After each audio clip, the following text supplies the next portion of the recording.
Magigsuon kitang tanan adunay butang ato ang gisimba. Ang kaalam nagtudlo kanato kung kinsa ang ngayon nato nga simbahon, ang Ginoo lang gayon.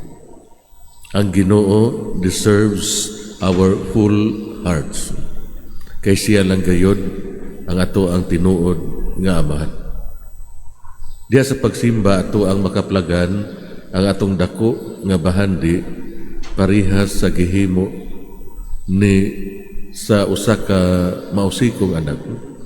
Mubalik ako sa balay sa akong amahan. Sa pagsimba mubalik kita sa maong lugar diin gi-welcome kita o giatiman. Sa maong lugar nga atong nadiskubrihan ang tinuod nga higalan. Sa lugar nga nahimong halawong ang pagtan-aw nato sa atong kaugalingon. Ang pagsimba nag-abli kanato sa pagdawat sa mga grasya sa Ginoo. Kini magtabang kanato sa pagdaig sa mga gasa nga gusto sa Ginoo ihatag kanato. Ang pangutana, naningkamot ba ako sa pagsimba sa Ginoo? Sa tibok nako kasing-kasing hunahuna o kalag sa panahon sa pagsaulog sa Eucharistia. Ang pag-ampong pagsimba dinhi sa kalibutan wala lang matapos sa pag-adto sa simbahan. Sila nagtugot kanato sa pagdiskubre sa maayong balita mahitungod sa gugma sa Ginoo aron kita usab makapaambit niining maayong balita ngadto sa uban.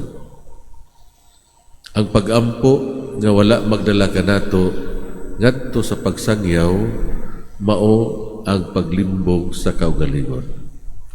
So sa ato pa sa panahon nga moapil kita sa Santo Misa, daghang grasya matang dawat. So nagpasabot nga adunay conversion, adunay pagkakabig. Ug gikinahanglan ato ang i-share, ato ang ipaambit ang mauusab nga grasya. So mahimo tang evangelizer tungod kay gi-inspired ta sa Holy Spirit ug ato ang ipaambit kini maong inspirasyon ngadto sa uban. Kaya ang dili nato paghimo mao ang paglimbong sa atong kaugalingon.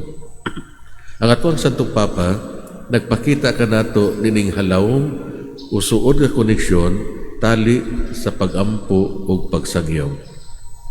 Siya nag-imbita kanato sa paghatag ngadto sa uban kung unsa man ang atong nadiskubrihan sa ato ang pagkasuod ni Kristo. Ang pangutana, nagpuyo ba ako diha sa pagpamalandong o aktibong espiritu?